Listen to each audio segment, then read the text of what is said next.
Thumb കൊടുത്താൽ മതി.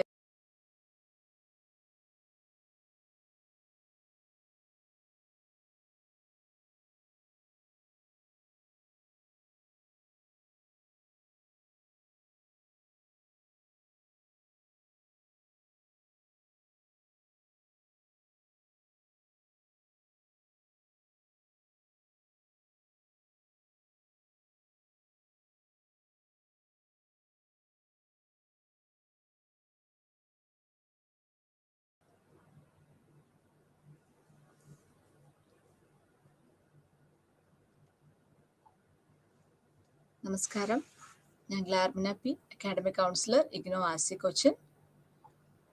ഇന്നത്തെ നമ്മുടെ class BPCC 131 foundations of psychology. നമുക്ക് 5 ബ്ലോക്സ് ആണുള്ളത്. അതിൽ ബ്ലോക്ക് 4 പേഴ്സണാലിറ്റി ആൻഡ് ഇൻ്റലിജൻസ് ആണ് നമ്മളിപ്പം കവർ ചെയ്തുകൊണ്ടിരിക്കുന്നത്. കഴിഞ്ഞ ക്ലാസ്സിൽ നമ്മൾ യൂണിറ്റ് പേഴ്സണാലിറ്റി ആയിരുന്നു കവർ ചെയ്തത്. ഇന്നിപ്പം ഇൻ്റലിജൻസ് ആണ് നമ്മൾ ഇന്ന് കവർ ചെയ്യാൻ പോകുന്ന പോർഷൻ. So Unit 8 Intelligence. ഇന്നത്തെ ക്ലാസ്സിൽ നമ്മൾ കവർ ചെയ്യുന്നത് nature and concept of intelligence, nature nurture debate of intelligence, then ഇൻ്റലിജൻസുമായിട്ട് ബന്ധപ്പെട്ടിട്ടുള്ള ചില തിയറീസിൻ്റെ ഒരു സമ്മറി, ദെൻ ഇൻ്റലിജൻസ് നമുക്ക് എങ്ങനെ മെഷർ ചെയ്തെടുക്കാം, different types of intelligence test. ഇത്രയും കാര്യങ്ങളാണ് ഇന്നത്തെ ക്ലാസ്സിൽ നമ്മൾ കവർ ചെയ്യുന്നത്. സോ ആദ്യം ഇൻട്രൊഡക്ഷനിൽ നമ്മളുടെ ടെക്സ്റ്റിൽ പ്രിയാൻഷി സോമനി എന്ന് പറയുന്ന ഒരു കുട്ടിയുടെ പിക്ചർ നമ്മൾ കണ്ടിട്ടുണ്ടാവും. So she was born on 16th November 1998. അപ്പം ഈ കുട്ടിക്ക് മെൻ്റൽ കാൽക്കുലേഷൻ വേൾഡ് കപ്പ് 2010 നടത്തിയിട്ടുള്ള മെൻ്റൽ കാൽക്കുലേഷൻ വേൾഡ് കപ്പിൽ യങ്ങസ്റ്റ് പാർട്ടിസിപ്പൻറ്റ് എന്ന് പറയുന്ന ആ ഒരു പദവിയാണ് കിട്ടിയത്. And she was considered as A mental calculator and she one all the overall title and make India proud. അപ്പം ഈ കുട്ടി ഒരു 100% ആക്യുറസിയിലാണ് അഡീഷൻ, മൾട്ടിപ്ലിക്കേഷൻ, സ്ക്വയർ റൂട്ട് ഇത്രയും കാര്യങ്ങളാണ് ഈ കുട്ടി ചെയ്തത്. 5 മെൻ്റൽ കാൽക്കുലേഷൻ വേൾഡ് കപ്സ് ഈ കുട്ടി പാർട്ടിസിപ്പേറ്റ് ചെയ്തിട്ടുണ്ട്. സോ ഇത്തരത്തിലുള്ള ചൈൽഡ് പ്രോഡിജി എങ്ങനെയാണ് ഇത് സംഭവിക്കുന്നത്? ഇത് ഒരു ഹെറിഡിറ്ററി അല്ലെങ്കിൽ ജനിതകമായിട്ട് കിട്ടുന്ന ഒരു കഴിവാണോ, അതോ നമ്മളുടെ ജീവിത സാഹചര്യങ്ങൾ കൊണ്ടാണോ ഇത്തരത്തിൽ ഒരു പ്രോഡിജി കുട്ടികളിൽ കാണുന്നത്? അപ്പം ഇൻ്റലിജൻസ് എന്ന് പറയുമ്പം ആ വാക്കിൻ്റെ അർത്ഥം ബുദ്ധി എന്നാണ്. അപ്പം എങ്ങനെയാണ് ഈ ബുദ്ധി വരുന്നത്, അല്ലെങ്കിൽ ഈ ബുദ്ധിക്ക് സഹായകമായ ഘടകങ്ങൾ എന്തൊക്കെയാണ്? ഇത്തരം വിഷയങ്ങളാണ് ഈ ഒരു ക്ലാസ് കൊണ്ട് ഉദ്ദേശിക്കുന്നത്. സോ ഇൻ്റലിജൻസ് അല്ലെങ്കിൽ ബുദ്ധി എന്ന് പറയുമ്പോൾ ഈ ബുദ്ധി അളക്കാൻ വേണ്ടിയിട്ടാണ് ഏറ്റവും കൂടുതൽ ഹ്യൂമൻ ക്വാളിറ്റിയിൽ നമ്മൾ അളക്കുന്നത് ഈ ഇൻ്റലിജൻസ് ആണ്. അപ്പോൾ ഇൻ്റലിജൻസ് ഏറ്റവും കൂടുതൽ കുട്ടികൾക്ക് ഇൻ്റലിജൻസ് ഉണ്ടെന്ന് നമ്മൾ തിരിച്ചറിയുന്നത് കുട്ടികൾ സ്കൂളിൽ ചെന്ന് അവരുടെ ടെസ്റ്റുകളിലൂടെയാണ്. സോ ഏത് തരത്തിലുള്ള ഇൻ്റലിജൻസ് ആണ് നമ്മൾ ഈ ടെസ്റ്റുകളിലൂടെ മെഷർ ചെയ്യുന്നത്? ഇപ്പോൾ ഇൻ്റലിജൻസ് എന്ന് പറയുമ്പോൾ നമ്മൾ അതിൻ്റെ ഒരു ഡെഫിനേഷൻ എന്ന് പറയുമ്പോൾ ഇതൊരു എബിലിറ്റിയാണ്, ഒരു കഴിവാണ്. ഈ കഴിവെന്ന് പറയുന്നത് നമുക്ക് അറിവ് നേടാനുള്ള കഴിവും നമ്മൾക്ക് കിട്ടിയ അറിവ് അത് ഒരു പ്രാക്ടിക്കൽ സൊല്യൂഷനിലേക്ക് അപ്ലൈ ചെയ്യാനുള്ളൊരു കപ്പാസിറ്റി. ഈ 2 കാര്യങ്ങളാണ് ഇൻ്റലിജൻസ് കൊണ്ട് നമ്മൾ ഉദ്ദേശിക്കുന്നത്. സോ കോളേജുകളിലും അതുപോലെ സ്കൂളിലും ഒക്കെ നമുക്ക് സക്സസ് എന്ന് പറയുമ്പം അതെല്ലാം ഈ ഇൻ്റലിജൻസിൻ്റെ ആ ഒരു കോൺസെപ്റ്റുമായിട്ട് ബന്ധപ്പെട്ടിട്ടാണ് കിടക്കുന്നത്. മറ്റ് വേരിയബിൾസ് അല്ല അവിടെ കൂടുതലും പ്രാധാന്യം ഇൻ്റലിജൻസിൻ്റെ ബേസിസിലാണ് നമ്മൾ പറയാറ്. സോ ഇൻ്റലിജൻസ് പറയുന്ന വാക്ക് വന്നിരിക്കുന്നത് ഒരു ലാറ്റിൻ വെർബ് ഇൻ്റലിഗേർ എന്ന് പറയുന്ന ഒരു ലാറ്റിൻ വെർബിൽ നിന്നാണ്. അതിൻ്റെ അർത്ഥം ടു അണ്ടർസ്റ്റാൻഡ്, മനസ്സിലാക്കുക, to comprehend and to perceive എന്നാണ്. അടുത്തത് കോൺസെപ്റ്റ് ഓഫ് ഇൻ്റലിജൻസ് ആണ്. സോ ഇൻ്റലിജൻസ് എന്ന് പറയുമ്പോൾ നമുക്ക് അതിനകത്ത് ഒരുപാട് എബിലിറ്റീസ് ചേർന്നിട്ടാണ് ഇൻ്റലിജൻസ് എന്ന് പറയുന്ന ഒരു കപ്പാസിറ്റിയിലേക്ക് വരുന്നത്. ഇപ്പോൾ പല എബിലിറ്റീസ് എന്ന് പറയുമ്പോൾ ഒരു മ്യൂസിക്കൽ എബിലിറ്റി ആയിരിക്കാം, അല്ലെങ്കിൽ ഒരു സ്പേഷ്യൽ എബിലിറ്റി ആയിരിക്കാം, അല്ലെങ്കിൽ ഒരു വെർബൽ എബിലിറ്റി ആയിരിക്കാം. അങ്ങനെ പല എബിലിറ്റീസ് ചേർന്നിട്ട് ഉള്ളൊരു ഗ്ലോബൽ കപ്പാസിറ്റിയാണ് നമുക്ക് ഇൻ്റലിജൻസ് എന്ന് പറയാം. So it is the ability to understand the incoming information. നമ്മളിലേക്ക് വരുന്ന ഏതൊരു ഇൻഫർമേഷനും നമ്മൾ മനസ്സിലാക്കിയിട്ട് അതിൽ നിന്ന് ഒരു സെൻസ് എടുക്കുക എന്നുള്ളതാണ് ഇൻ്റലിജൻസിൻ്റെ ഒരു എബിലിറ്റി എന്ന് പറയുമ്പോൾ. സോ ഇൻ്റലിജൻസ് ഉണ്ടെങ്കിൽ നമ്മൾക്ക് പുതിയ സ്കിൽസ് അക്വയർ ചെയ്യാൻ സാധിക്കും. അതുപോലെ ഉള്ള നോളജ് വെച്ച് നമുക്ക് എന്തെങ്കിലും ഒരു ടാസ്ക് കംപ്ലീറ്റ് ചെയ്യാനോ അല്ലെങ്കിൽ ഒരു സിറ്റുവേഷൻ ഡീൽ ചെയ്യാനോ നമുക്ക് സാധിക്കും. ഇന്റലിജൻസ് കുറവാവും തോറും അല്ലെങ്കിൽ ബുദ്ധിക്ക് കുറവ് സംഭവിക്കുന്ന ബുദ്ധിക്ക് കുറവ് ഉണ്ടെങ്കിൽ ഈ ഒരു കപ്പാസിറ്റിയിൽ നമ്മൾക്ക് കുറവ് കാണാൻ സാധിക്കും.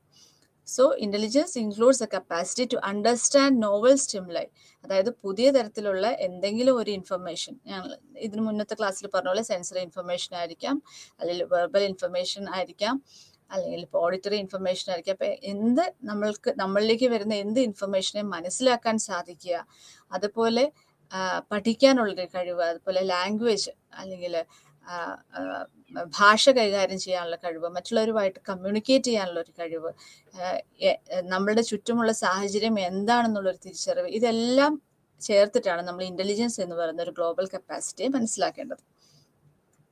And if a person is having intelligence, നമുക്ക് പറയാം and that person will have the ability to reason, അതായത് നമുക്കൊരു അതിനൊരു കാരണം കണ്ടെത്താനും പല പ്രശ്നങ്ങളും പ്ലാൻ ചെയ്യാനും അതുപോലെ സോൾവ് ചെയ്യാനും ക്രിയേറ്റീവായിട്ട് സോൾവ് ചെയ്യാനും ഇന്റലിജൻസ് ഉള്ളവർക്ക് സാധിക്കും.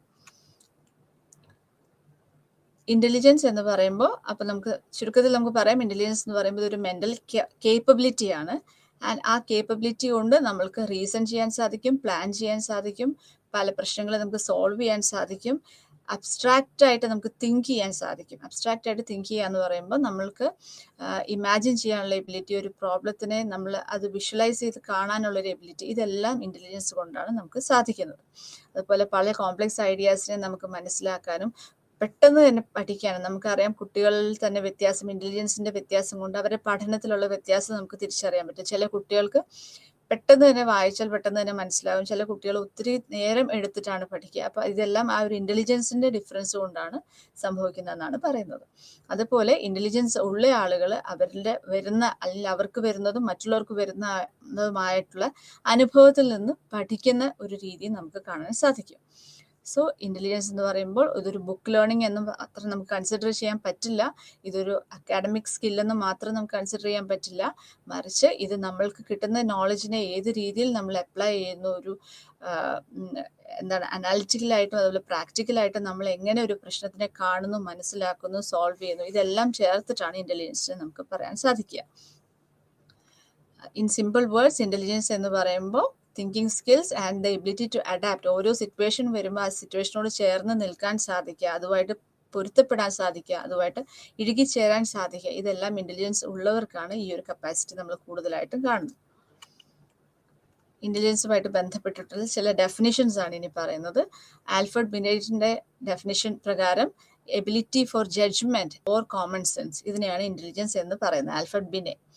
അടുത്തത് തോണ്ടൈക്കിന്റെ ഡെഫിനിഷനാണ്. അദ്ദേഹം പറയുന്നത് it is one's capacity to deal effectively with situations, ഓരോ സാഹചര്യങ്ങളിലും നമ്മൾ എഫക്റ്റീവായിട്ട് വളരെ മെച്ചപ്പെട്ട രീതിയിൽ നമ്മൾ കൈകാര്യം ചെയ്യാനുള്ള ഒരു എബിലിറ്റിയാണ് നമ്മൾ തോണ്ടൈക്ക് ഇന്റലിജൻസിനെ കാണുന്നത്. ദെൻ ജീൻ പിയാഷെയുടെ ഡെഫിനിഷൻ പ്രകാരം it is the ability to adapt to one's surroundings.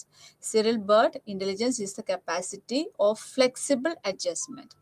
അടുത്തത് ഡേവിഡ് വെഷ്ലറിന്റെ ഡെഫിനിഷനാണ്. നമ്മൾ പഠിക്കുന്ന സമയത്ത് നമുക്ക് ഏറ്റവും ആപ്റ്റ് ആയിട്ടുള്ള ഒരു ഡെഫിനിഷനും നമ്മൾ എക്സാം പോയിന്റ് ഓഫ് വ്യൂവിൽ നമ്മൾ നോക്കുമ്പോഴും ഏറ്റവും എളുപ്പത്തിലും എല്ലാ കപ്പാസിറ്റിയും ചേർത്ത് വെച്ചിട്ടുള്ള ഒരു ഡെഫിനിഷൻ എന്ന് പറയുന്നത് വെഷ്ലറിന്റെ ഡെഫിനിഷനാണ്. സോ വെഷ്ലറിന്റെ ഡെഫിനിഷൻ പ്രകാരം ഇന്റലിജൻസ് എന്ന് പറയുന്നത് ഇറ്റ്സ് എ ഗ്ലോബൽ കപ്പാസിറ്റി, ഒരുപാട് കപ്പാസിറ്റി ചേർന്നിട്ടുള്ള ഒരു ഗ്ലോബൽ കപ്പാസിറ്റിയാണ് ഇന്റലിജൻസ് എന്ന് പറയുന്നത്. Global capacity of the individual to think rationally, നമുക്ക് യുക്തിപരമായിട്ട് നമുക്ക് ചിന്തിക്കാൻ പറ്റുക എന്നുള്ളതാണ്. To think rationally, to act purposefully and to deal effectively with the environment. ഇതാണ് ഇന്റലിജൻസിലെ ഗ്ലോബലി നമ്മൾ റെക്കഗ്നൈസ് ചെയ്തിട്ടുള്ള ഒരു ഡെഫിനേഷനാണ് ഡേവിഡ് വെഷ്ലറിന്റെ ഡെഫിനേഷൻ. അടുത്തത് നേച്ചർ ഓഫ് ഇന്റലിജൻസ് ആണ്.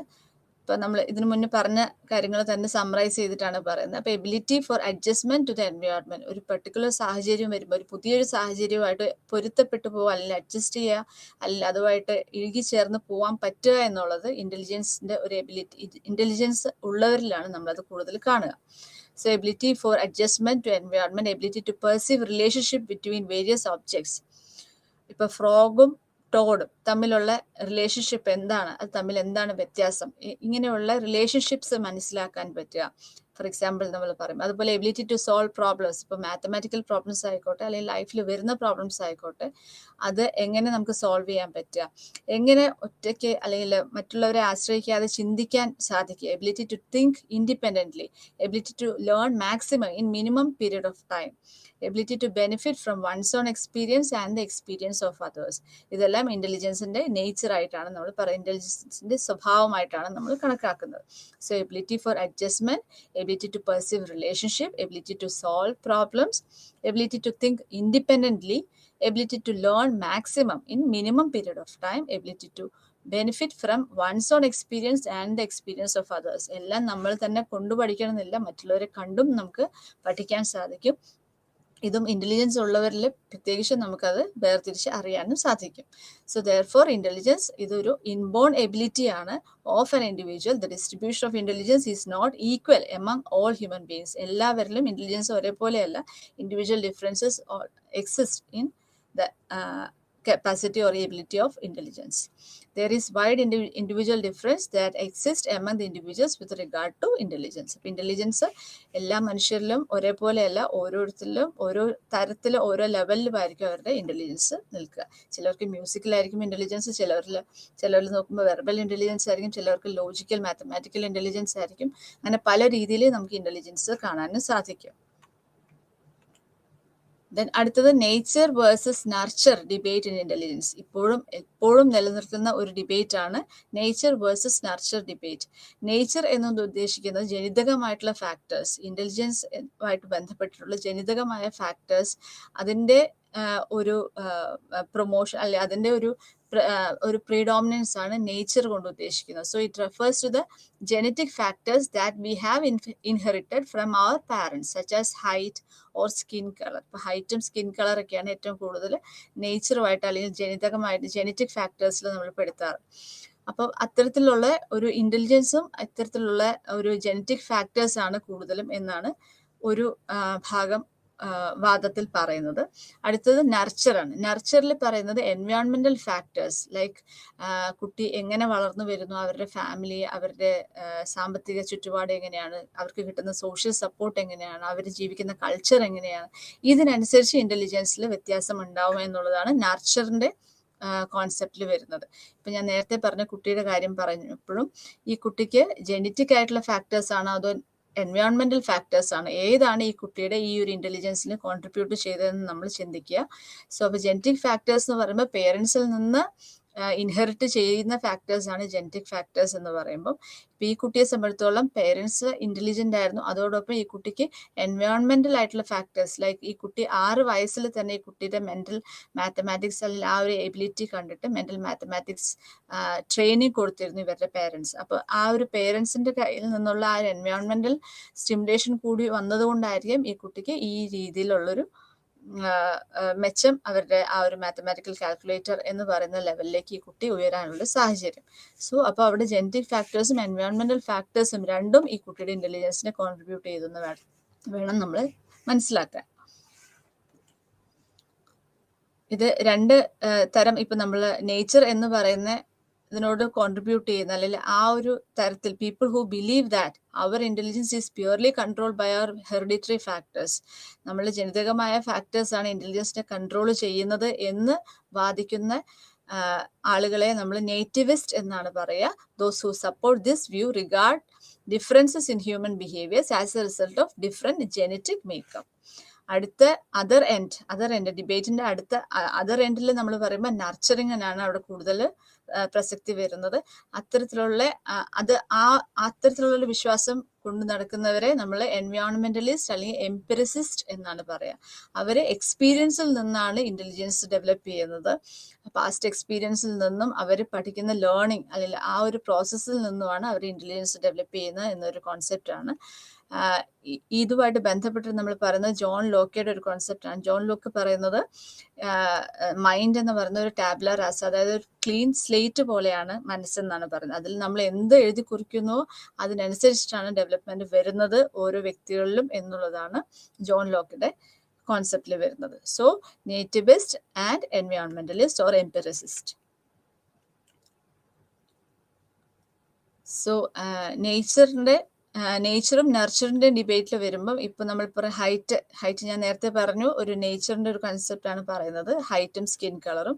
പക്ഷേ ഹൈറ്റ് ഒരു ഫിസിക്കൽ ട്രേറ്റ് ആണ്, അവിടെ ജെനറ്റിക് ഫാക്ടേഴ്സും എൻവയോൺമെൻറ്റൽ ഫാക്ടേഴ്സും വരുന്നുള്ളതാണ് ഇപ്പോഴത്തെ റീസെൻറ്റ് സ്റ്റഡീസിൽ പറയുന്നത്. സോ അപ്പം ഹൈറ്റ് പേരൻസ് ഹൈറ്റ് ഉണ്ടെങ്കിൽ പോലും, അല്ലെങ്കിൽ കുട്ടിയുടെ അച്ഛനും അമ്മയ്ക്കും ഹൈറ്റ് ഉണ്ടെങ്കിൽ പോലും കുട്ടിക്ക് വേണ്ട രീതിയിൽ ഒരു നറിഷ്മെന്റ് കിട്ടിയില്ല എങ്കിൽ ഈ കുട്ടി പേരൻസിനേക്കാളും ഹൈറ്റ് കുറവ് ആവാനുള്ള സാധ്യതയുണ്ട് എന്നാണ് ഇപ്പോഴത്തെ റീസെന്റ് സ്റ്റഡീസിൽ പറയുന്നത്. ഇതുമായിട്ട് ബന്ധപ്പെട്ടിട്ടുള്ള ചില സ്റ്റഡീസാണ് ഇതിനകത്ത് നമ്മൾ പറയുന്നത്. ഈ പല സ്റ്റഡീസ് നമ്മൾ ടെക്സ്റ്റിലില്ല, പക്ഷെ നമ്മൾ ഇതൊക്കെ ഒന്ന് മനസ്സിലാക്കിയിരിക്കുന്നത് നല്ലതാണ്. സോ ഹെറിഡിറ്ററി ഫാക്ടേഴ്സ് മനസ്സിലാക്കാൻ വേണ്ടിയിട്ട് ചില സ്റ്റഡീസ്, അഡോപ്ഷൻ സ്റ്റഡീസുമായിട്ട് നമ്മൾ നോക്കുമ്പോൾ ഇതിൽ പറയുന്നത് adopted childrens IQ are consistently close to their biological mothers than adoptive mothers. ദത്തെടുത്ത അമ്മമാരെക്കാളും, അമ്മമാരെ വെച്ച് നോക്കുമ്പോൾ അവരുടെ ബയോളജിക്കൽ സ്വന്തം അവരെ പ്രസവിച്ച അമ്മമാരുടെ IQ ആയിട്ട് ആണ് ഈ കുട്ടികളിൽ കൂടുതലും സിമിലാരിറ്റി കാണുന്നത്. അതാണ് അഡോപ്റ്റഡ് ചിൽഡ്രൻ്റെ സ്റ്റഡിയിൽ പറയുന്നത്. അതുപോലെ when pairs of identical twins were separated in early life, ചെറുപ്പത്തിലെ അവരെ സെപ്പറേറ്റ് ചെയ്തു. ഐഡന്റിക്കൽ ട്വിൻസിനെ ചെറുപ്പത്തിലെ സെപ്പറേറ്റ് ചെയ്ത് രണ്ട് ഡിഫറെൻ്റ് ആയിട്ടുള്ള ഹോംസിൽ, വീടുകളിൽ അവർ വളർന്നു വന്നു. പക്ഷെ പിന്നീട് നോക്കിക്കഴിഞ്ഞപ്പോൾ ഇവരുടെ IQ തമ്മിൽ നല്ല കോറിലേഷൻ കാണുന്നുണ്ട്. സോ അതുപോലെ ഇവരെ കാണുമ്പോഴാണെങ്കിൽ ഇവരുടെ ഫിസിക്കൽ അപ്പിയറൻസും അവരുടെ ഡ്രസ്സിൻ്റെ പ്രിഫറൻസും മാനറിസത്തിലെല്ലാം സിമിലാരിറ്റി അമേസിംഗ്ലി സിമിലർ ആയിട്ട് നമ്മൾ കാണുന്നുണ്ട്. സോ അപ്പോൾ ആ ഒരു IQ എന്ന് പറയുന്ന ഫാക്ടർ എത്രത്തോളം ജനറ്റിക് ഫാക്ടേഴ്സ് കോൺട്രിബ്യൂട്ട് ചെയ്യുന്നുണ്ട്, അല്ലെങ്കിൽ ഹെറിഡിറ്ററി ഫാക്ടേഴ്സ് കോൺട്രിബ്യൂട്ട് ചെയ്യുന്നുണ്ട് എന്നുള്ളതാണ് ഈ ഒരു സ്റ്റഡിയിൽ നമ്മൾ മനസ്സിലാക്കേണ്ടത്. അതുപോലെ മോണോസൈഗോട്ടിക് ട്വിൻസ് വെച്ച് നമ്മൾ കമ്പയർ ചെയ്യുമ്പോൾ ഡൈസൈഗോട്ടിക് ട്വിൻസിലാണ് IQ കൂടുതൽ സിമിലർ ആയിട്ട് കാണുന്നത്. അതുപോലെ ഡൈസൈഗോട്ടിക് ട്വിൻസിനെയും സിബ്ലിങ്സിനെയും വെച്ച് കമ്പയർ ചെയ്യുമ്പോൾ ഡൈസൈഗോട്ടിക് ട്വിൻസിലാണ് കൂടുതൽ സിമിലർ IQ ആയിട്ട് കാണുന്നത്. അടുത്തത് എൻവയോൺമെന്റൽ ഫാക്ടേഴ്സുമായിട്ട് ബന്ധപ്പെട്ടിട്ടാണ്. അപ്പോൾ ഇന്റലിജൻസിൽ നമുക്ക് എത്ര ഇന്റലിജൻസ്, ഹെറിഡിറ്ററി ആയിട്ട് എത്ര ഇന്റലിജൻസ് കിട്ടിയാലും ഒരു പ്രോപ്പർ നറിഷിംഗ് ആയിട്ടുള്ള എൻവയോൺമെന്റ് അല്ലെങ്കിൽ ജീവിത സാഹചര്യം ഇല്ല എങ്കിൽ എത്ര ജനറ്റിക് പൊട്ടൻഷ്യൽ ഉണ്ടെങ്കിലും അതൊരു നോർമൽ ലെവലിലേക്ക് ആ ഇന്റലിജൻസ് ഡെവലപ്പ് ചെയ്യില്ല എന്നുള്ളതാണ് എൻവയോൺമെന്റലിസ്റ്റിന്റെ വാദത്തിൽ നമ്മൾ പറയുന്നത്. സോ അപ്പോൾ വിത്ത് മാത്രം നന്നായാൽ പോരാ, അവിടെ ഒരു ബാഡ് സോയിലാണ് അല്ലെങ്കിൽ വിളനിലം മോശം ആണെങ്കിൽ ഒരു പുവർ ആയിട്ടുള്ള ഒരു ഇന്റലക്ച്വൽ ക്രോപ്പാണ് നമ്മളവിടെ പ്രതീക്ഷിക്കേണ്ടത് എന്നുള്ളതാണ് എൻവയോൺമെന്റലിസ്റ്റിൽ പറയുന്നത്. സോ പുവർ അറ്റൻഷൻ, സ്ട്രെസ്, അതുപോലെ poverty, poor health and education, ഇതെല്ലാം ഇന്റലിജൻസിനെ അല്ലെങ്കിൽ IQനെ മോശമായ രീതിയിൽ അല്ലെങ്കിൽ കുറഞ്ഞ രീതിയിൽ എഫക്റ്റ് ചെയ്യും എന്നുള്ളതാണ് പറയുന്നത്. അതുപോലെ socio economic status and level of mother's education, ഇതും IQനെ എഫക്റ്റ് ചെയ്യുന്നു എന്നുള്ളതാണ് നമ്മളുടെ സ്റ്റഡീസിൽ പറയുന്നത്. Environmental deprivation hinders while environmental enrichment improves intelligence. So kinship studies പറയുന്നുണ്ട്. kinship studiesൽ പറയുന്നതും individuals raised in same environment have same or similar IQ. അപ്പോൾ കുട്ടികളെ ഒരേ സാഹചര്യത്തിൽ ഒരേ ഇടത്ത് വളരുന്ന കുട്ടികളിൽ സിമിലർ ആയിട്ടുള്ള IQ നമുക്ക് കാണാൻ സാധിക്കും than unlike persons reared apart in different environment. അതുപോലെ ചിൽഡ്രൻ്റെ IQ സ്കോർ എൻവയോൺമെന്റൽ ചേഞ്ചസിനനുസരിച്ച്, അതായത് അഡോപ്ഷന് മുമ്പും അഡോപ്ഷന് ശേഷവും നോക്കിക്കഴിഞ്ഞപ്പോഴും IQന്റെ സ്കോറിലും വ്യത്യാസം കാണുന്നുണ്ട്. സോ അഡോപ്ഷൻ ചെയ്തിട്ട് വരുന്ന ആ എൻവയോൺമെന്റ് എത്രത്തോളം കുട്ടികളെ എഫക്റ്റ് ചെയ്യുന്നു എന്നുള്ളത് നമുക്ക് ഇതിൽ നിന്ന് മനസ്സിലാക്കണം. അതുപോലെ പേരൻസിന്റെ ജോബ്, അവരുടെ ജോലി, അവരുടെ സ്റ്റേറ്റസ്, അവരുടെ ഇൻകം, മോട്ടിവേഷണൽ ഡിഫറൻസസ്, ഇതെല്ലാം ഇന്റലിജൻസിനെ എഫക്റ്റ് ചെയ്യുന്ന ഫാക്ടേഴ്സ് ആണെന്ന് മനസ്സിലാക്കണം.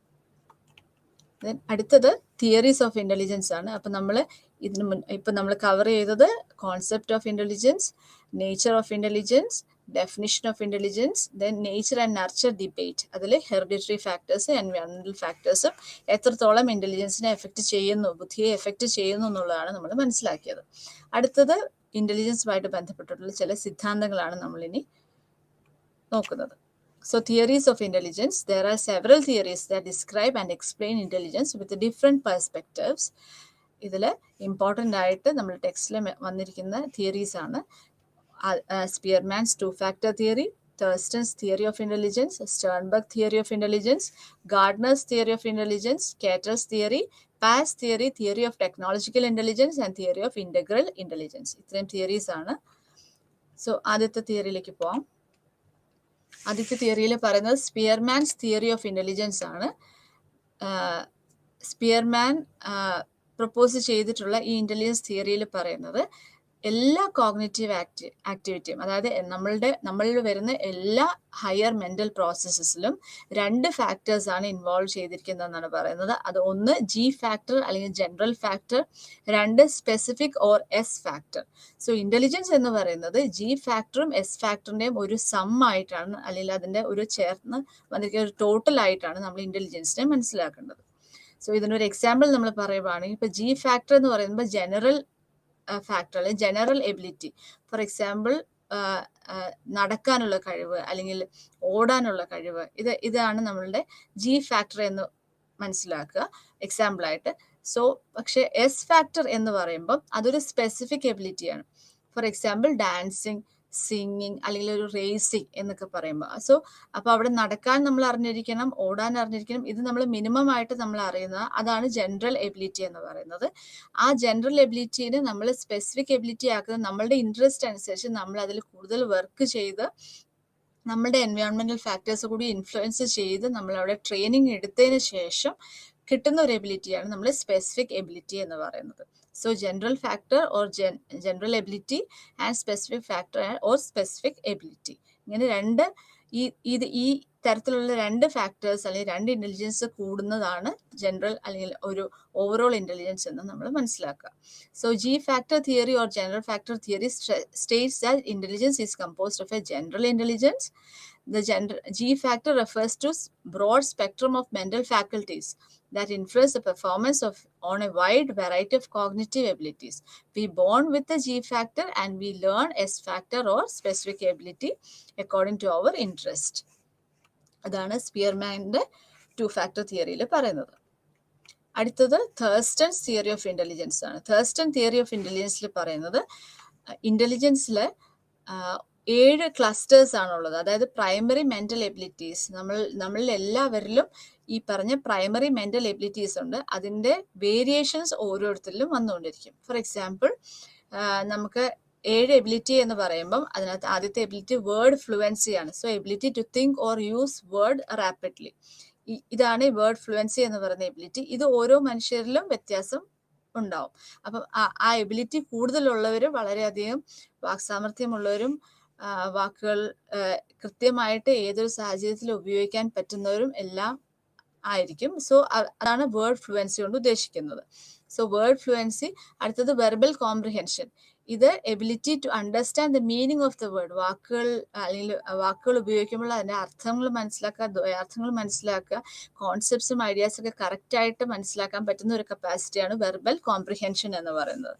അടുത്തത് സ്പേഷ്യൽ വിഷ്വലൈസേഷൻ.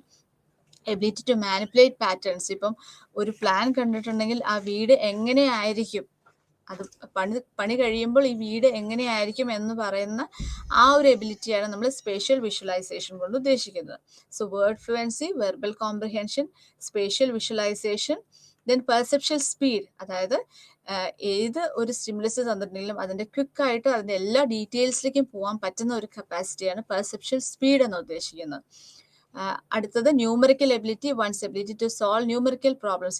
ഇത്തരത്തിലുള്ള എബിലിറ്റി ഉള്ളവർ മാത്സ് ആയിരിക്കും അവരുടെ ഫേവറേറ്റ് സബ്ജക്റ്റ് എന്ന് നമുക്ക് പറയാം. സോ ന്യൂമറിക്കൽ എബിലിറ്റി ഉള്ളവരായിരിക്കും. Then reasoning, the ability to observe facts and make a general rule out of it. എന്തെങ്കിലും ഒരു സാഹചര്യം വരുമ്പോൾ നമ്മൾ പഠിച്ച കാര്യം എവിടെയൊക്കെ നമ്മൾ അപ്ലൈ ചെയ്യുന്നു, ആ ഒരു ജനറൽ റൂൾ വെച്ചിട്ട് നമ്മൾ ഏതൊക്കെ ലെവലിലേക്ക് പോകാൻ പറ്റും എന്ന് പറയുന്ന റീസൺസ് എല്ലാം ഈ റീസണിങ് കപ്പാസിറ്റി ഉള്ളവരിൽ നമുക്ക് കൂടുതലായിട്ട് കാണാൻ സാധിക്കും. Then associative memory, ability to memorise and recall quickly and accurately.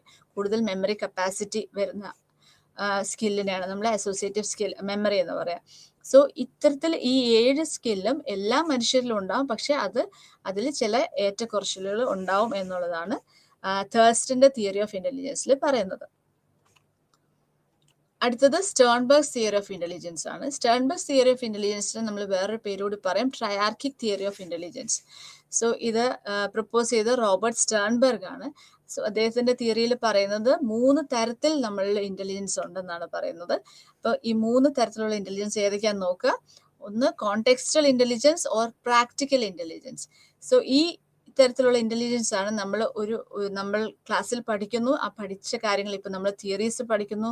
ഇന്റലിജൻസിന്റെ ആണെങ്കിലും അതുപോലെ പേഴ്സണാലിറ്റി ആണെങ്കിലും നമ്മൾ പല തിയറീസ് പഠിക്കുന്നു. ഈ പഠിച്ച തിയറീസ് നമ്മൾ എങ്ങനെ അപ്ലൈ ചെയ്യുന്നു, നമ്മൾക്കൊരു തെറപ്പിസ്റ്റ് എന്ന രീതിയിൽ നമ്മളൊരു ക്ലയന്റ് വരുമ്പോൾ നമ്മൾ പഠിച്ച തിയറീസ് നമ്മൾ എങ്ങനെ അപ്ലൈ ചെയ്യുന്നു. അപ്പം ഈ അപ്ലൈ ചെയ്യാനുള്ള സ്കില്ല് അല്ലെങ്കിൽ ആ ഒരു ഇന്റലിജൻസിനെ നമ്മൾ contextual intelligence or practical intelligence എന്ന് പറയുന്നത്. അടുത്തത് creative intelligence or experiential intelligence. ഇവരിലാണ് കൂടുതൽ പുതിയ പുതിയ ഐഡിയാസ്, ഒരു പ്രോബ്ലം വരുമ്പോൾ അല്ലെങ്കിൽ ഒരു സിറ്റുവേഷൻ വരുമ്പോൾ പുതിയ രീതിയിൽ ആ പ്രോബ്ലത്തിനെ എങ്ങനെ സോൾവ് ചെയ്യാൻ സാധിക്കും, ഒരു പസിൽ എങ്ങനെ സോൾവ് ചെയ്യാൻ സാധിക്കും എന്നുള്ളതാണ് ക്രിയേറ്റീവ് ഇന്റലിജൻസുകാരിൽ നമ്മൾ കൂടുതൽ കാണുന്നത്. അടുത്തത് analytical intelligence or componential intelligence എന്നാണ്. സോ ഇത് എന്ന് പറയുന്നത് നമ്മൾ ട്രഡീഷണൽ ആയിട്ടുള്ള ഇന്റലിജൻസ് ടെസ്റ്റിൽ നിന്ന് നമ്മൾ മെഷർ ചെയ്തെടുക്കുന്നത് പലപ്പോഴും ഇത്തരത്തിലുള്ള അനലിറ്റിക്കൽ ഇന്റലിജൻസ് അല്ലെങ്കിൽ കോമ്പണൻഷ്യൽ ഇന്റലിജൻസ് ആയിരിക്കും. സോ സ്റ്റേൺബർഗിന്റെ തിയറിയിൽ നമ്മൾ പറയുന്നത് ഈ തരത്തിൽ 3 തരത്തിലുള്ള തിയറീസ് ആണ്, 3 തരത്തിലുള്ള ഇന്റലിജൻസ് ആണ്: contextual intelligence, creative intelligence and analytical intelligence. അടുത്തത് ഗാർഡ്നേഴ്സ് തിയറി ഓഫ് ഇന്റലിജൻസ് ആണ്. ഗാർഡ്നേഴ്സ് തിയറിയിൽ ഹോവർഡ് ഗാർഡ്നർ ആണ് ഈ 7 തരത്തിലുള്ള 7 ഡിസ്റ്റിങ് ടൈപ്സ് ഓഫ് ഇന്റലിജൻസിനെ പറ്റിയിട്ട് പറഞ്ഞിരിക്കുന്നത്. സോ അതിൽ ആദ്യത്തെ ഇന്റലിജൻസ് എന്ന് പറയുന്നത് ലിംഗ്വിസ്റ്റിക് ഇന്റലിജൻസ് ആണ്. ഇവർക്ക് നന്നായിട്ട് ലിംഗ്വിസ്റ്റിക് അല്ലെങ്കിൽ ലാംഗ്വേജ് എബിലിറ്റി കൂടുതലുള്ള ആളുകളായിരിക്കും ലിംഗ്വിസ്റ്റിക് ഇന്റലിജൻസ് ഉള്ളവർ. സോ അവർക്ക് കൃത്യമായിട്ട് ഓരോ സാഹചര്യങ്ങൾ വരുമ്പോഴും അവരുടെ തോട്ട്സ്, ആക്യുറേറ്റ് ആയിട്ടുള്ള വേർഡ്സ് ഉപയോഗിക്കാനുള്ള കപ്പാസിറ്റിയും എല്ലാം ഇവരിൽ നമുക്ക് കാണാൻ സാധിക്കും. സോ ഇത് linguistic ability or linguistic intelligence. For example ഇപ്പോൾ പോയറ്റ്സ്, റൈറ്റേഴ്സ് ഇവരെല്ലാവരും ലിംഗ്വിസ്റ്റിക് ഇന്റലിജൻസ് കൂടുതലുള്ളവരായിരിക്കും. അടുത്തത് മ്യൂസിക്കൽ ഇന്റലിജൻസ്. അപ്പം ഇത്തരത്തിലുള്ള മ്യൂസിക്കൽ ഇന്റലിജൻസ് ഉള്ളവരാകുമ്പോൾ അവർ പൊതുവെ ഗുഡ് സിംഗേഴ്സ് ആയിരിക്കും. അതുപോലെ ദേ play musical instruments, then they will be good music composers. അവർക്ക് ആ മ്യൂസിക്കൽ പാറ്റേണിനോട് കൂടുതൽ സെൻസിറ്റീവ് ആയിട്ട് ഇരിക്കുന്നത് നമുക്ക് കാണാൻ സാധിക്കും. സോ അതാണ് മ്യൂസിക്കൽ ഇന്റലിജൻസ്. അടുത്തത് ലോജിക്കൽ മാത്തമാറ്റിക്കൽ ഇന്റലിജൻസ്. സോ കൂടുതലും സയന്റിസ്റ്റ് എന്നൊക്കെ നമ്മൾ പറയുമ്പോൾ ലോജിക്കൽ മാത്തമാറ്റിക്കൽ ഇന്റലിജൻസ് ആയിരിക്കും അവരിൽ കൂടുതൽ കാണാൻ സാധിക്കുക. Ability to think critically and on abstract problems. അടുത്തത് സ്പേഷ്യൽ ഇന്റലിജൻസ് ആണ്. സ്പേഷ്യൽ ഇന്റലിജൻസ് നമ്മൾ പറയുമ്പോൾ navigators, pilots, architects, painters. So ഒരു പടം വരച്ചു തുടങ്ങുമ്പോൾ ഈ പടം എങ്ങനെയാകും എന്ന് പറയാനായിട്ട് ഇവരെ കൊണ്ട് സാധിക്കുക. അതുപോലെ ഇപ്പം ഞാൻ നേരത്തെ പറഞ്ഞ ഒരു പ്ലാൻ കാണുമ്പോൾ ഈ വീട് പണിത് കഴിയുമ്പോൾ എങ്ങനെയായിരിക്കും എന്ന് ഇവർക്ക് വിഷ്വലൈസ് ചെയ്യാനായിട്ട് സാധിക്കും. അപ്പോൾ വിഷ്വൽ ഇമേജസ് അല്ലെങ്കിൽ മെന്റൽ ഇമേജസ് കൂടുതൽ മാനിപ്പുലേറ്റ് ചെയ്യാനെല്ലാം ഇവർക്ക് സാധിക്കും. സോ അതാണ് സ്പേഷ്യൽ ഇന്റലിജൻസ് കൊണ്ട് ഉദ്ദേശിക്കുന്നത്. അടുത്തത് ബോഡിലി കൈനസ്തെറ്റിക് ഇന്റലിജൻസ്. സോ ഇവരിൽ നമുക്ക് കൂടുതൽ കാണുന്നത് അവരുടെ ബോഡി കൺട്രോൾ ചെയ്യാൻ, അതുപോലെ ബോഡിയെ ട്രെയിൻ ചെയ്തെടുക്കാനും സാധിക്കും. അപ്പം നമുക്ക് ഒബ്വിയസ്ലി നമുക്കറിയാം ഇവരെ കൂടുതൽ സ്പോർട്സ് പേഴ്സൺ, അതുപോലെ ഡാൻസേഴ്സ്, ആക്ടേഴ്സ്, ഇവരൊക്കെ ബോഡിലി കൈനസ്തെറ്റിക് ഇന്റലിജൻസ് ഉള്ളവരായിരിക്കും. അടുത്തത് ഇൻട്രാ പേഴ്സണൽ ഇന്റലിജൻസ്. അതായത് ഇൻട്രാ എന്ന് പറയുമ്പോൾ വിതിൻ ആണ്. So being aware of one's own feelings, നമ്മളുടെ തന്നെ ഫീലിങ്സ് മനസ്സിലാക്കുക, ഇമോഷൻസ് മനസ്സിലാക്കുക, നീഡ്സ്, മോട്ടീവ്സ്, ഇതിനെ കുറിച്ചിട്ടൊക്കെ ഒരു നല്ല ഒരു അറിവുള്ള ആളുകളായിരിക്കും ഇൻട്രാ പേഴ്സണൽ ഇന്റലിജൻസ് ഉള്ളവർ. For example philosophers, spiritual leaders, ഇവരെ. അടുത്തത് ഇന്റർപേഴ്സണൽ റിലേഷൻഷിപ്പ്, ഇന്റർപേഴ്സണൽ ഇന്റലിജൻസ് ഉള്ളവർ. അവർക്ക് നമ്മളുടെ പോലെ തന്നെ സ്വയം നമ്മൾ മനസ്സിലാക്കുന്ന പോലെ തന്നെ മറ്റുള്ളവരെ മനസ്സിലാക്കാനും മറ്റുള്ളവരുടെ ബിഹേവിയേഴ്സ്, അവരുടെ ലക്ഷ്യങ്ങൾ എന്താണ്, അവരുടെ ഫീലിങ്സ് എന്താണ്, ഇത് മനസ്സിലാക്കാനുള്ള ഒരു എബിലിറ്റിയാണ് ഇന്റർപേഴ്സണൽ ഇന്റലിജൻസ് ഉള്ളവരിൽ നമ്മൾ കൂടുതൽ കാണുക. For example counsellors, politicians, teachers, social workers, ഇവരെല്ലാം നമുക്ക് കൂടുതലും ഇന്റർപേഴ്സണൽ ഇന്റലിജൻസ് കാണാൻ സാധിക്കും. ഇത് കൂടാതെ 7 ടൈപ്സ് ഓഫ് ഇന്റലിജൻസ് ആയിരുന്നു ഗാർഡ്നർ ഫസ്റ്റ് പ്രപ്പോസ് ചെയ്ത്. അതിനുശേഷം അഡീഷണൽ ആയിട്ട് 8ാമത് ഒരു ഇന്റലിജൻസ് കൂടിയിട്ട് വന്നിട്ടുണ്ട്. സോ അത് നാച്ചുറലിസ്റ്റിക് ഇന്റലിജൻസ് ആണ്. ഈ ഒരു കാറ്റഗറി ഓഫ് ആളുകൾ എന്ന് പറയുമ്പോൾ അവർ കൂടുതൽ നേച്ചറുമായിട്ടും അല്ലെങ്കിൽ നേച്ചറിന്റെ ഫീച്ചേഴ്സുമായിട്ട് കുറച്ചുകൂടി സെൻസിറ്റീവ് ആയിട്ടുള്ള മനുഷ്യരായിരിക്കും നാച്ചുറലിസ്റ്റിക് ഇന്റലിജൻസ് ഉള്ളവർ. So they have A compassion four nature, അതുപോലെ നേച്ചർ ലവേഴ്സും ആയിരിക്കും. ഫോർ എക്സാമ്പിൾ വൈൽഡ് ലൈഫേഴ്സ്, ബോട്ടണിസ്റ്റ്, എങ്ങനെ. സോ ഇത്തരത്തിൽ നമുക്ക് 8 തരത്തിൽ ഇന്റലിജൻസ് ഉണ്ട് എന്നാണ് പറയുന്നത്. അപ്പോൾ ഓരോ മനുഷ്യരിലും ഇത് ഇൻഡിപെൻഡന്റ് ആയിട്ടാണ് വർക്ക് ചെയ്യുക. സോ ഓരോ മനുഷ്യരിലും ചിലപ്പോൾ ഇതിനകത്ത് ഏതെങ്കിലുമൊക്കെ ഇൻ്റലിജൻസ് എല്ലാവരിലും കാണാൻ സാധിക്കുമെന്നാണ് പറയുന്നത്. So linguistic intelligence, musical, logical, mathematical, spatial, bodily kinaesthetic, intrapersonal, interpersonal, naturalistic. Okay, so intelligence നമുക്ക് ഇതിൽ നിന്നൊക്കെ നമ്മൾ മനസ്സിലാക്കേണ്ട ഒരു കാര്യം, ഇൻ്റലിജൻസ് എന്ന് പറയുമ്പോൾ വെറും മാത്തമാറ്റിക്കൽ പ്രോബ്ലംസ് സോൾവ് ചെയ്യുന്നു അല്ലെങ്കിൽ വെർബൽ എബിലിറ്റിയോ അനലിറ്റിക്കൽ എബിലിറ്റീസോ മാത്രമല്ല, പല രീതിയിലും ആളുകളിൽ ഇൻ്റലിജൻസ് നമുക്ക് കാണാൻ സാധിക്കും. അടുത്തത് കാറ്ററൽ തിയറി ഓഫ് ഇൻ്റലിജൻസ് ആണ്. ഇതിൽ പറയുന്നത് 2 തരത്തിൽ ഇൻ്റലിജൻസ് ആണ് നമ്മളിൽ വരുന്നതെന്ന് പറയുന്നത്. റേമണ്ട് ബി കാറ്റൽ പറയുന്ന അനുസരിച്ച് ഫ്ലൂയിഡ് ഇൻ്റലിജൻസും ക്രിസ്റ്റലൈസ്ഡ് ഇൻ്റലിജൻസും. ഫ്ലൂയിഡ് ഇൻ്റലിജൻസ് എന്ന് പറയുമ്പോൾ നമുക്ക് ഒരു പുതിയൊരു പ്രോബ്ലം നമ്മൾ എങ്ങനെ സോൾവ് ചെയ്യുന്നു, അതാണ് ഫ്ലൂയിഡ് ഇൻ്റലിജൻസ് എന്നുകൊണ്ട് ഉദ്ദേശിക്കുന്നത്. സോ അത് കൂടുതലും ഒരു ജനറ്റിക് ബേസിസിലാണ് നമ്മൾ ഫ്ലൂയിഡ് ഇൻ്റലിജൻസ് പറയുന്നത്. ക്രിസ്റ്റലൈസ്ഡ് ഇൻ്റലിജൻസ് എന്ന് പറയുമ്പോൾ പാസ്റ്റ് എക്സ്പീരിയൻസിൽ നിന്ന് അല്ലെങ്കിൽ നമ്മൾ പഠിച്ച സ്കില്ലിൽ നിന്ന്, ആ ഒരു നോളജിൽ നിന്ന് നമ്മൾ ആ ഒരു പ്രോബ്ലത്തെ സോൾവ് ചെയ്യാൻ സാധിക്കുക, അല്ലെങ്കിൽ ആ ഒരു എബിലിറ്റിയാണ് ക്രിസ്റ്റലൈസ്ഡ് ഇൻ്റലിജൻസ് എന്ന് പറയുന്നത്. So it involves intellectual learning that one has accumulated throughout the life span. For example, നമ്മൾ എങ്ങനെ ഒരു പുസ്തകം നമ്മൾ വായിച്ചെടുക്കുന്നു, അപ്പോൾ അവിടെ ഒരു ക്രിസ്റ്റലൈസ്ഡ് ആയിട്ടുള്ള ഇൻ്റലിജൻസ് ആണ് വരുന്നത്. അതേസമയം നമ്മളിപ്പോൾ ഒരു പസിൽ സോൾവ് ചെയ്യുമ്പോൾ അവിടെ നമ്മൾ വരുന്നത് ഒരു ഫ്ലൂയിഡ് ഇൻ്റലിജൻസ് ആണ്. ഓക്കെ, സോ ക്രിസ്റ്റലൈസ്ഡ് ഇൻ്റലിജൻസ് നമുക്ക് പ്രായം കൂടുന്തോറും ക്രിസ്റ്റലൈസ്ഡ് ഇൻ്റലിജൻസിന്റെ അളവ് നമുക്ക് കൂടുതലായിട്ട്, അല്ലെങ്കിൽ ആ ഒരു എബിലിറ്റി കൂടുതലായിട്ട് കാണാൻ സാധിക്കും. Because that involves the past experience and learning. Then non cognitive intelligence എന്ന് പറഞ്ഞ 2 ഇൻ്റലിജൻസ് പറയുന്നുണ്ട്. നോൺ കോഗ്നിറ്റീവ് ഇൻ്റലിജൻസിൽ വരുന്നതാണ് ഒന്ന് ഇമോഷൻ ഇൻ്റലിജൻസ്, അതായത് ഇമോഷൻസ് അല്ലെങ്കിൽ വികാരങ്ങളെ പെർസീവ് ചെയ്യാനും എക്സ്പ്രസ് ചെയ്യാനും മറ്റുള്ളവരുടെ ഇമോഷൻസും തോട്ട്സും മനസ്സിലാക്കാനും അതുപോലെ ഇമോഷൻസ് റെഗുലേറ്റ് ചെയ്യാനുള്ള ഒരു കപ്പാസിറ്റിയാണ് ഇമോഷണൽ ഇൻ്റലിജൻസ് കൊണ്ട് ഉദ്ദേശിക്കുന്നത്. അടുത്തത് സോഷ്യൽ ഇൻ്റലിജൻസ്. സോഷ്യൽ ഇൻ്റലിജൻസ് എന്ന് പറയുമ്പോൾ ആളുകളെ, അതായത് മറ്റു വ്യക്തികളെ മനസ്സിലാക്കാനും അവരെ മാനേജ് ചെയ്യാനുള്ള ഒരു കപ്പാസിറ്റിയാണ് നമ്മൾ സോഷ്യൽ ഇൻ്റലിജൻസ് എന്നുകൊണ്ട് ഉദ്ദേശിക്കുന്നത്. സോ ഇത് രണ്ടുമാണ് നോൺ കോഗ്നിറ്റീവ് ഇൻ്റലിജൻസിൽ വരുന്നത്.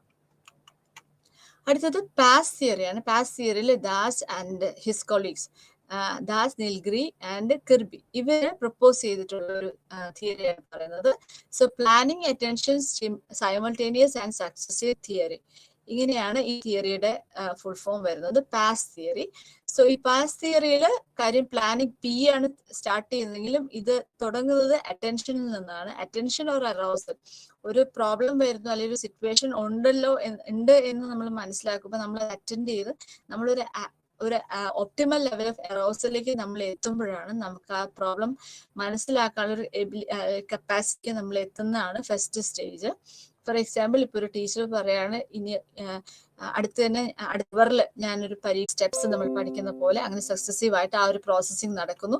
ഇതിന് ആവശ്യത്തിന് നമുക്കൊരു പ്ലാനിങ് അല്ലെങ്കിൽ ഒരു പ്ലാനിങ് എബിലിറ്റി നമുക്ക് വേണം. എന്താണ് നമ്മൾ പഠിക്കേണ്ടത്, എത്ര സമയം കൊണ്ട് ഏത് പോർഷൻസ് നമുക്ക് കവർ ചെയ്യാൻ സാധിക്കും, ഇത്ര ടൈം ഷെഡ്യൂൾ നമ്മൾ വെക്കുന്നു, ഇതിനെല്ലാം നമുക്ക് ആവശ്യത്തിന് ഇന്റലിജൻസ് വേണം. സോ ഈ എല്ലാ പ്രോസസ്സിനും ഇന്റലിജൻസ് വേണം. സോ ആ ഒരു 4 ടൈപ്സ് ഓഫ് കോമ്പീറ്റൻസിനെ കുറിച്ചിട്ടാണ് പാസ് തിയറിയിൽ പറയുന്നത്. So planning process is important when the individual makes a decision about how to solve a problem or carry out an activity. So that involves the goal setting and monitoring feedback. അപ്പോൾ നമ്മൾ പഠിച്ച കാര്യങ്ങൾ clear ആയെന്ന് പറയാൻ നമ്മൾ വീണ്ടും revise ചെയ്യുന്നു. ഇതെല്ലാം പ്ലാനിങ്ങുമായിട്ട് ബന്ധപ്പെട്ടിട്ടാണ്. അപ്പം ഇതിനു മുമ്പ് ഏറ്റവും ആദ്യം വേണ്ടത് ഒരു അറ്റൻഷൻ ആണ് വേണ്ടത്. Attention allows a person to attend the selective stimuli and ignore others. Then അതിനൊപ്പം തന്നെ simultaneous process helps in perceiving the stimulus as a whole and integrates the stimuli into groups. Successive processing integrates the stimuli into a specific serial order. PASS model helps in understanding various cognitive processes like reasoning, imagery, language and memory. അടുത്തത് theory of technological intelligence ആണ്. Theory of technological ഇൻ്റലിജൻസിൽ കൂടുതലും കൾച്ചറിന്റെ ഒരു ഇൻഫ്ലുവൻസിന് ാണ് നമ്മൾ പറയുന്നത്. So culture promotes intellectual development എന്നുള്ളത് ആ ഒരു കോൺസെപ്റ്റിലാണ് തിയറി ഓഫ് ടെക്നോളജിക്കൽ ഇൻ്റലിജൻസ് വരുന്നത്. സോ ടെക്നോളജിക്കൽ ഇൻ്റലിജൻസ് എന്ന് പറയുമ്പോൾ അഡ്വാൻസ്ഡ് കൺട്രീസിലുള്ള ആളുകളിൽ നമ്മൾ കാണുന്ന തരത്തിലുള്ള ഒരു ഇൻ്റലിജൻസ് ആണ് ടെക്നോളജിക്കൽ ഇൻ്റലിജൻസ് എന്ന് പറയുമ്പോൾ. So that involves the skills of attention, observation, analysis, performance, speed and achievement orientation. അടുത്തത് തിയറി ഓഫ് ഇന്റഗ്രൽ ഇൻ്റലിജൻസ് ആണ്. സോ തിയറി ഓഫ് ഇന്റഗ്രൽ ഇൻ്റലിജൻസിൽ ബോത്ത് കോഗ്നേറ്റീവ് ആയിട്ടുള്ള ഇന്റലിജൻസും അല്ലെങ്കിൽ കോമ്പിറ്റൻസും അതോടൊപ്പം നോൺ കോഗ്നേറ്റീവ് ആയിട്ടുള്ള കോമ്പിറ്റൻസും ഇതെല്ലാം ചേർന്നിട്ടാണ്, അതായത് ബോത്ത് ഹെറിഡിറ്ററി ഫാക്ടേഴ്സും എൻവയോൺമെന്റൽ ഫാക്ടേഴ്സും ഇന്റലിജൻസിനെ പ്രൊമോട്ട് ചെയ്യാൻ ഇന്റലക്ച്വൽ ഡെവലപ്മെന്റിന് റോൾ ഉണ്ട് എന്നുള്ളതാണ് തിയറി ഓഫ് ഇന്റഗ്രൽ ഇന്റലിജൻസിൽ പറയുന്നത്. സോ അപ്പോൾ ആ ഇന്റഗ്രേഷനിൽ വരുന്നത് cognitive competence, then social competence, emotional competence and entrepreneurial competence. ഇത്രയും 4 കോമ്പിറ്റൻസ് ആണ് ഒരു ഹോളിസ്റ്റിക് കോൺസെപ്റ്റിൽ നമ്മൾ പറയുമ്പോൾ ഇന്റലിജൻസിൽ. So according to Shri Aurobindo, ultimate aim of intelligence എന്ന് പറയുന്നത് is the direct cognizance without the mediation of senses and hence without the distortions brought by the ego. അടുത്തത് അസസ്മെന്റ് ഓഫ് ഇന്റലിജൻസ് ആണ്. ഏതൊക്കെ തരത്തിൽ നമുക്ക് ഇന്റലിജൻസ് അസസ് ചെയ്യാം എന്നുള്ളതാണ്. So Alfred Binet and Theodore Simon, ഈ 2 വ്യക്തികളാണ് ആദ്യമായിട്ട് ഇന്റലിജൻസിന് വളരെ സയന്റിഫിക് ആയിട്ടുള്ള ഒരു മെഷർമെന്റ് ലെവലിലേക്ക് എത്തിച്ചത്. സോ ഇന്റലിജൻസ് നമ്മൾ മെഷർ ചെയ്യുമ്പോൾ ആദ്യം നമ്മൾ നോക്കുന്നത് ആ വ്യക്തിയുടെ ക്രോണോളജിക്കൽ ഏജ്. ഫോർ എക്സാമ്പിൾ 15 വയസ്സുള്ള ഒരു കുട്ടി എന്ന് പറയുമ്പം അവിടെ 15 വയസ്സ് എന്ന് പറയുന്നതാണ് അദ്ദേഹത്തിന്റെ ആ കുട്ടിയുടെ ക്രോണോളജിക്കൽ ഏജ് എന്ന് പറയുന്നത്. സോ പിന്നീട് അടുത്തത് വരുന്നത് മെന്റൽ ഏജ് ആണ്. മെന്റൽ ഏജ് എന്ന് പറയുമ്പോൾ ഈ കുട്ടി ഒരു പർട്ടിക്കുലർ ടെസ്റ്റ് ചെയ്ത് സൈക്കോളജിക്കൽ അല്ലെങ്കിൽ ഇന്റലിജൻസ് ടെസ്റ്റ് ചെയ്ത് കഴിഞ്ഞപ്പോൾ ഈ കുട്ടിക്ക് വന്ന റോ സ്കോർ മാച്ച് ചെയ്യുന്നത് ഈ കുട്ടിയുടെ ഏത് ഏജ് ഉള്ള ആളുകളുമായിട്ടാണെന്ന് നമ്മൾ നോക്കും. ഫോർ എക്സാമ്പിൾ ഇപ്പോൾ 15 വയസ്സുള്ള ഒരു കുട്ടിയാണെങ്കിൽ ഈ കുട്ടി ഒരു 12 വയസ്സുള്ള കുട്ടികൾ ചെയ്യുന്ന ലെവലിൽ എത്തിയിട്ടുള്ളെങ്കിൽ ഈ കുട്ടിയുടെ മെന്റൽ ഏജ് എന്ന് പറയുന്നത് 12 ആണ്. സോ 12 ഡിവൈഡഡ് ബൈ 15 ഇൻറ്റു 100 എന്ന് പറയുന്നതാണ് ഈ കുട്ടിയുടെ IQ അഥവാ ഇന്റലിജന്റ് കോഷ്യന്റ് എന്ന് പറയുന്നത്. So mental age divided by chronological age into 100 എന്ന് പറയുന്നതാണ് ഇന്റലിജൻസ് കോഷ്യന്റ് എന്ന് പറയുന്നത്. ഓക്കെ. സോ ആവറേജ് ഇന്റലിജൻസ് എന്ന് പറയുമ്പോൾ 85 to 115 വരെ വരാം. IQ ഒരു കറക്റ്റ് ആവറേജ് എന്ന് പറയുന്നത് 100 ആണ്. ഫോർ എക്സാമ്പിൾ 15 വയസ്സുള്ള ഒരു കുട്ടി 15 വയസ്സിലുള്ള എല്ലാ കാര്യങ്ങളും ചെയ്യുന്നു, അല്ലെങ്കിൽ 15 വയസ്സിന്റെ സ്കോർ ഈ കുട്ടിക്ക് കിട്ടിയാൽ 15 ഡിവൈഡ് ബൈ 15 ഇൻറ്റു 100 എന്ന് പറയുമ്പോൾ ഈ 100 IQ ആണ് ഏറ്റവും ആവറേജ് സ്കോർ എന്ന് പറയുന്നത്. അപ്പം ഇതിന്റെ നമ്മൾ കണക്കെടുക്കുമ്പോൾ 85 or 90 to 110 ആണ് നോർമൽ റേഞ്ച് എന്ന് നമ്മൾ പറയാം. അതിൽ നിന്ന് താഴോട്ട് ഡീവിയേറ്റ് ചെയ്യുന്നതോറും കുട്ടിയുടെ മെന്റൽ ഡെഫിഷ്യൻസി നമുക്ക് കാണാൻ സാധിക്കും. മുകളിലേക്ക് പോകുന്നതോറും കുട്ടിക്ക് ഒരു ഗിഫ്റ്റഡ്നെസ് നമുക്ക് കാണാനായിട്ട് സാധിക്കും. സോ ഇന്റലക്ച്വലി സുപ്പീരിയറും അതുപോലെ ഇന്റലക്ച്വലി ഇൻഫീരിയർ ലെവൽസ് ആണ് ആവറേജിൽ നിന്ന് ഡീവിയേറ്റ് ചെയ്ത് പോകുമ്പോൾ. ഇതാണ് അതിന്റെ ആ ഒരു പിക്ചർ നമ്മൾ കണക്കാക്കുമ്പോൾ. സോ സ്കോർസ് വന്നിട്ട് 85 to 115 വരെ ആണ് അതിൻ്റെ ഒരു ആവറേജ് സ്കോർ എന്ന് പറയുന്നത്. അതിന് താഴേക്ക് പോകുന്തോറും 2 സൈഡിലേക്കും പോകുന്തോറും deviation from the normal positive സൈഡിലേക്ക് വരുമ്പോൾ മെന്റലി ഗിഫ്റ്റഡ് എന്ന് പറയും. നെഗറ്റീവ് സൈഡിലേക്ക് വരുമ്പോൾ മെന്റൽ ഡെഫിഷ്യൻസീസ് നമുക്ക് കാണാൻ സാധിക്കും. സോ എബവ് ആവറേജ് എബവ് 130 എന്ന് പറയുമ്പോൾ വെരി സുപ്പീരിയർ ഇന്റലിജൻസ് അല്ലെങ്കിൽ ഗിഫ്റ്റഡ് എന്ന് പറയും. 120 to 129 superior intelligence, 110 to 119 high average intelligence, 90 to 109 average intelligence, 80 to 89 low average intelligence, 71 to 79 borderline intellectual functioning, 55 to 70 mild mental retard intellectual disability, 40 to 54 moderate intellectual disability, 25 to 39 severe intellectual disability, below 25 profound intellectual disability. പണ്ട് mental retardation എന്ന് പറയുന്ന ഒരു വാക്കാണ് നമ്മൾ ഉപയോഗിച്ചത് intellectual disability ഉള്ളവർക്ക്. ഇപ്പോൾ person with intellectual disability എന്നാണ് ഇപ്പോഴത്തെ നമ്മൾ പറയുന്ന വാക്ക്. അടുത്തത് types of intelligence test. So intelligence നമുക്ക് പല രീതിയിൽ മെഷർ ചെയ്യാം. പല ടെസ്റ്റുകളിലൂടെ നമുക്ക് ഇന്റലിജൻസ് മെഷർ ചെയ്യാൻ സാധിക്കും. ഞാൻ നേരത്തെ ഫസ്റ്റ് നമ്മൾ തുടങ്ങിയപ്പോൾ പറഞ്ഞു ഏറ്റവും കൂടുതൽ മെഷർ ചെയ്യുന്ന ഒരു ഹ്യൂമൻ ക്വാളിറ്റി എന്ന് പറയുന്നത് ഇന്റലിജൻസ് ആണ്. സോ ടൈപ്സ് ഓഫ് ഇന്റലിജൻസ് നമുക്ക് 3 തരത്തിൽ on the basis of administration procedure. എങ്ങനെയാണ് നമ്മൾ അഡ്മിനിസ്റ്റർ ചെയ്യുന്നതെന്ന് വെച്ചിട്ട് ഇൻഡിവിജ്വൽ ടെസ്റ്റും ഗ്രൂപ്പ് ടെസ്റ്റും ഉണ്ട്. Then basis of nature of item use, നമ്മൾ ഏത് തരത്തിലുള്ള ഐറ്റംസ് ആണ് യൂസ് ചെയ്യുന്നതനുസരിച്ച് വെർബൽ ടെസ്റ്റും നോൺ വെർബൽ ടെസ്റ്റും ആണുള്ളത്. On the basis of favour of one culture over the other വെച്ച് നമ്മൾ നോക്കുമ്പോൾ കൾച്ചർ ഫെയർ ടെസ്റ്റും കൾച്ചർ ബയസ്ഡ് ടെസ്റ്റും നമുക്ക് കാണാൻ സാധിക്കും. So on the basis of അഡ്മിനിസ്ട്രേഷനിൽ നമ്മൾ നോക്കുമ്പോൾ ഇൻഡിവിജ്വൽ ടെസ്റ്റും ഗ്രൂപ്പ് ടെസ്റ്റും ആണ്.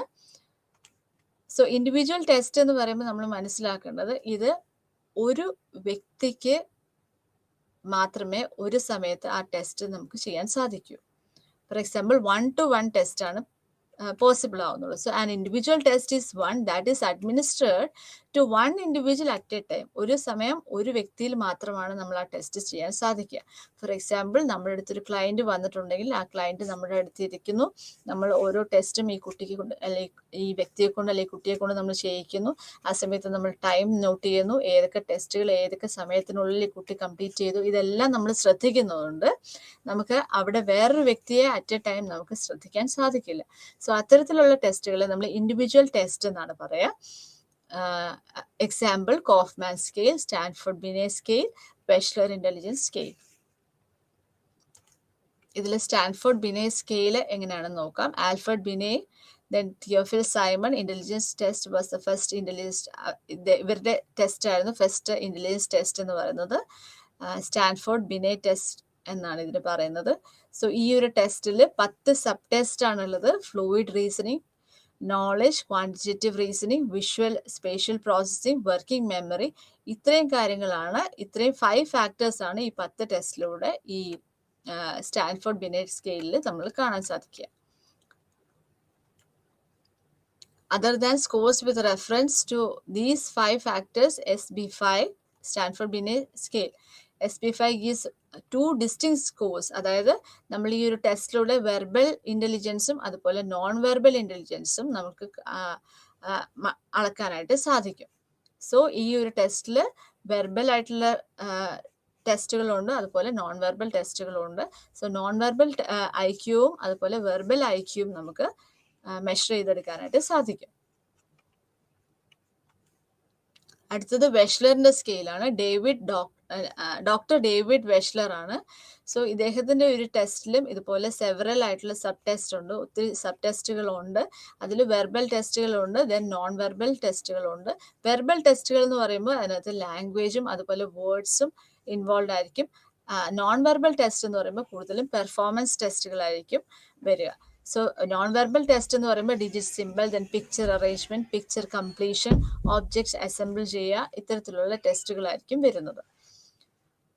So scales test separate scores for both verbal performance, verbal IQ നമുക്ക് മെഷർ ചെയ്യാൻ സാധിക്കും, അതുപോലെ പെർഫോമൻസ് IQ നമുക്ക് മെഷർ ചെയ്യാൻ സാധിക്കും. 6 വെർബൽ സബ് ടെസ്റ്റും അതുപോലെ 5 പെർഫോമൻസ് സബ് ടെസ്റ്റുമാണ് വെഷ്ലർ സ്കെയിലിൽ വരിക.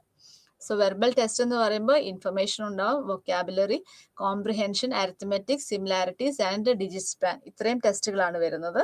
നോൺ വെർബൽ ടെസ്റ്റുകൾ എന്ന് പറയുമ്പോൾ block design, digit simple, picture arrangement, picture completion and object assembling. So അപ്പോൾ അതിനകത്ത് കുറച്ച് പിക്ചറിന്റെ ചില ഭാഗങ്ങൾ കാണിക്കും. ആ പിക്ചർ നമ്മൾ കൂട്ടി യോജിപ്പിച്ച് ഒരു മീനിങ് പിക്ചറാക്കി മാറ്റുക എന്നുള്ളതാണ്. പിന്നെ അതുപോലെ ചില ഡിസൈൻസ് കാണിക്കും. ഈ ഡിസൈൻസ് നമ്മൾ ഇത്ര സമയത്തിനുള്ളിൽ നമ്മൾ ആ ഡിസൈൻ തിരിച്ച് വരയ്ക്കുക എന്നുള്ളതാണ്. സോ അത്തരത്തിലുള്ള ടെസ്റ്റുകളാണ് നോൺ വെർബൽ ടെസ്റ്റുകളിൽ വരുന്നത്. So the test gives 3 scores. ഇപ്പോൾ വെഷ്ലറിന്റെ സ്കെയിൽ നമ്മൾ അഡ്മിനിസ്റ്റർ ചെയ്യുമ്പോൾ അത് വെർബൽ പെർഫോമൻസും വെർബൽ ടെസ്റ്റും ആണ് അതിൽ വരുന്നത്, അതുപോലെ തന്നെ പെർഫോമൻസ് ടെസ്റ്റും വരും. ടോട്ടൽ IQ നമുക്ക് കിട്ടും ഇത്തരത്തിലുള്ള ടെസ്റ്റിലൂടെ. സോ ഈ ടെസ്റ്റ് 18 വയസ്സിന് മുകളിൽ 18 വയസ്സും 18 വയസ്സിന് മുകളിലുള്ളവർക്കും നമുക്ക് ഈ ഒരു ടെസ്റ്റ് അപ്ലൈ ചെയ്യാൻ സാധിക്കും. അതുപോലെ തന്നെ വേറൊരു ടെസ്റ്റാണ് Wechsler intelligence scale for children. അത് 6 വയസ്സ് മുതൽ 16 വയസ്സ് വരെയുള്ള കുട്ടികളിലാണ് വെഷ്ലർ ഇന്റലിജൻസ് ടെസ്റ്റ് നമുക്ക് ഉപയോഗിക്കാൻ സാധിക്കുക. സോ എന്തിനാണ് ഈ ടെസ്റ്റുകൾ ചെയ്യുന്നത്? നമുക്ക് ഗിഫ്റ്റഡ് ആയിട്ടുള്ള കുട്ടികളെ മനസ്സിലാക്കാനും അതുപോലെ ഇന്റലക്ച്വൽ ഡിസബിലിറ്റീസ് ഉള്ള കുട്ടികളെ, ലേണിംഗ് ഡിസബിലിറ്റീസ് അല്ലെങ്കിൽ ഡിഫിക്കൽട്ടീസ് ഉള്ള കുട്ടികളെ തിരിച്ചറിഞ്ഞിട്ട് അവർക്ക് ഏർലി ഇന്റർവെൻഷൻ പോസിബിൾ ആക്കാനും വേണ്ടിയിട്ടാണ് ഇത്തരത്തിലുള്ള ഇന്റലിജൻസ് ടെസ്റ്റുകൾ നമ്മൾ ചെയ്യുന്നത്. ദെൻ കുറച്ചും കൂടി ഏർലി പീരീഡിൽ നമുക്ക് ചെയ്യാൻ പറ്റുന്ന ടെസ്റ്റാണ് Wechsler pre school and primary scale of intelligence test.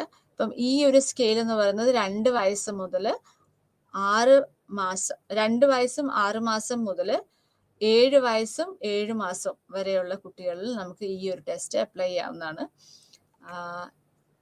ഈ ഒരു ടെസ്റ്റിലും വെർബൽ ടെസ്റ്റുകളുണ്ട്, പെർഫോമൻസ് ടെസ്റ്റും, അതുപോലെ ഫുൾ സ്കെയിൽ IQ നമ്മൾക്ക് ലഭിക്കും. അതുപോലെ ഈ ഒരു ടെസ്റ്റിലൂടെ നമുക്ക് കുട്ടികളിൽ വരുന്ന ഇന്റലക്ച്വൽ പ്രോബ്ലംസ് എത്രയും പെട്ടെന്ന് നമുക്ക് ഐഡന്റിഫൈ ചെയ്യാനും ഇത്തരത്തിലുള്ള ടെസ്റ്റുകൾ ഉപകരിക്കും. So the test helps in assessing deterioration, intellectual problems arising out of cancer or brain tissue damage.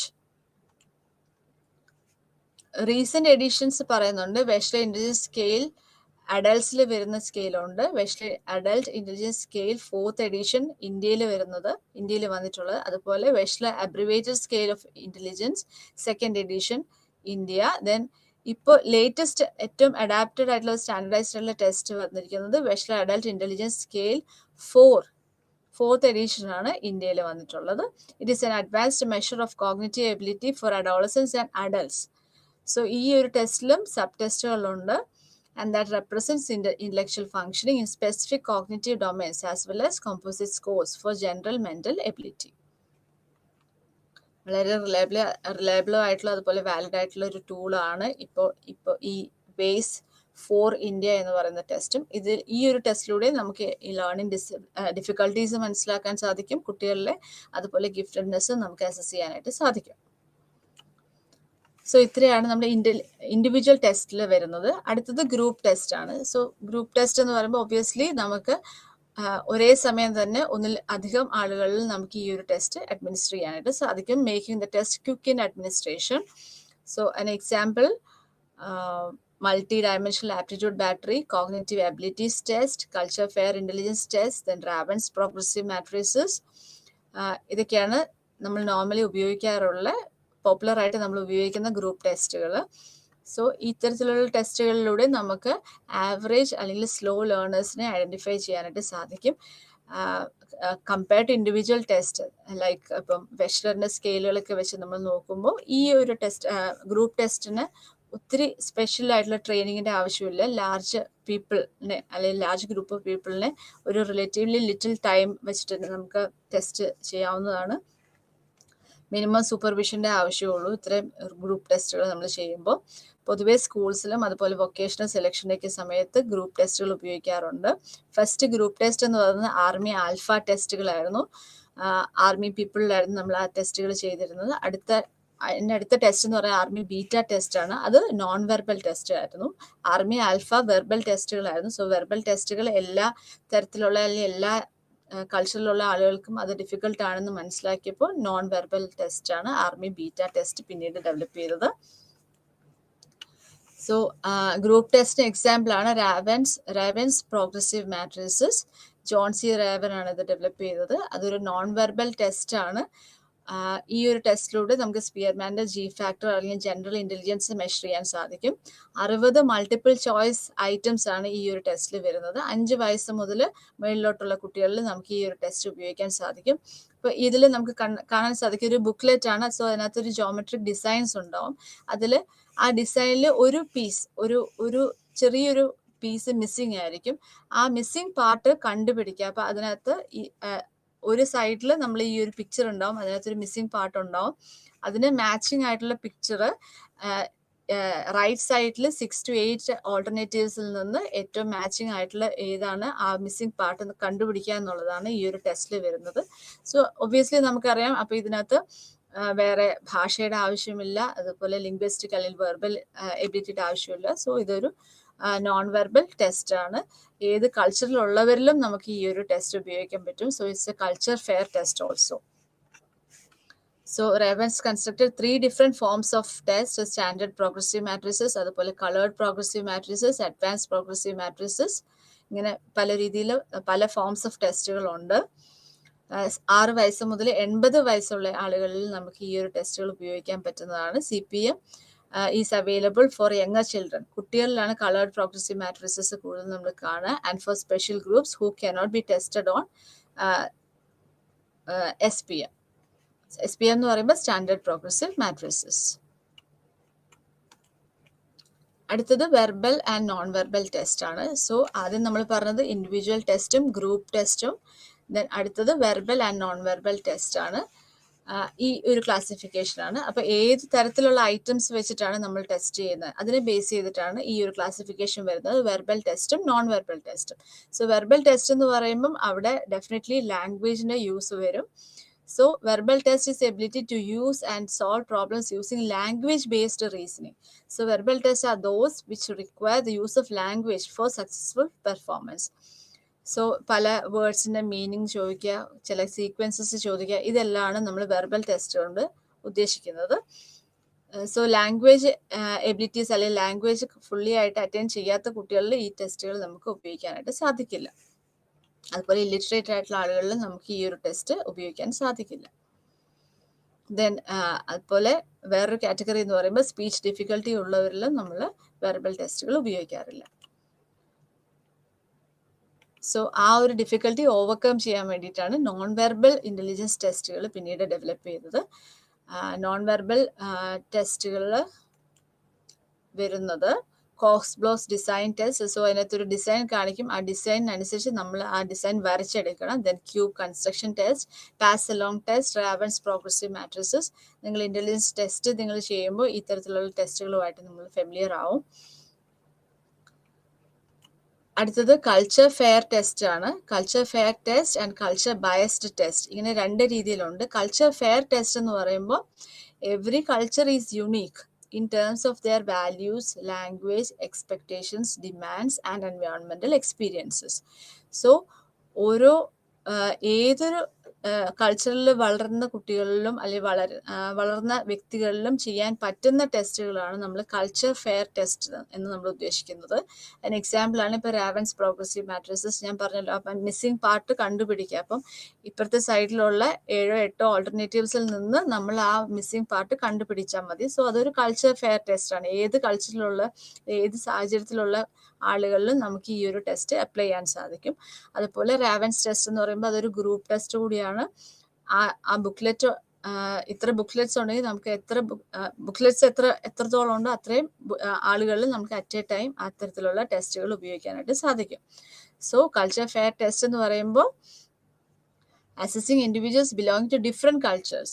Psychologists came up with this test which are free from any cultural bias. അപ്പോൾ ഒരു particular culture ഉള്ളവരിലേ നമുക്കിത് ഉപയോഗിക്കാൻ പറ്റൂ എന്നുള്ള problem അവിടെ വരുന്നില്ല.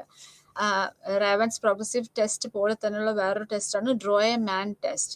So draw a man ടെസ്റ്റിൽ നമ്മൾ ചെയ്യുന്നത് വ്യക്തികൾ വരുമ്പോൾ അല്ലെങ്കിൽ ക്ലയൻസ് വരുമ്പോൾ നമ്മൾ അവരോട് ഒരു വ്യക്തിയുടെ പടം വരയ്ക്കാനാണ് പറയുക. ഒരു മനുഷ്യന്റെ പടം വരയ്ക്കാൻ പറയും. സോ ആ വരയ്ക്കുന്നതിൽ എത്രത്തോളം സ്പെസിഫിസിറ്റി ഉണ്ട്, എത്രത്തോളം ഡീറ്റെയിൽസ് ഉണ്ടോ അതനുസരിച്ച് അവരുടെ ഇന്റലിജൻസ് നമുക്ക് അളക്കാൻ സാധിക്കും. സോ അതാണ് ഡ്രോ എ മാൻ ടെസ്റ്റ്. അതും ഒരു കൾച്ചർ ഫെയർ ടെസ്റ്റ് ആണ്. Then culture biased test. Culture biased test എന്ന് പറയുമ്പം അത് ഒരു പെർട്ടിക്കുലർ കൾച്ചർ ഉള്ളവരിൽ അല്ലെങ്കിൽ പെർട്ടിക്കുലർ കൾച്ചറിൽ നിന്ന് വരുന്നവരിലായിരിക്കും നമ്മൾക്ക് അത്തരത്തിലുള്ള ടെസ്റ്റുകൾ ഉപയോഗിക്കാനായിട്ട് സാധിക്കുക. സോ അതാണ് കൾച്ചർ ബയസ്ഡ് ടെസ്റ്റ് എന്ന് പറയുന്നത്. ഓക്കെ, സോ ഇത്രയാണ് നമ്മൾ ഇന്നത്തെ ക്ലാസ്സിൽ വരുന്നത്. നമുക്കിനി ഒന്ന് റിവൈസ് ചെയ്യാം.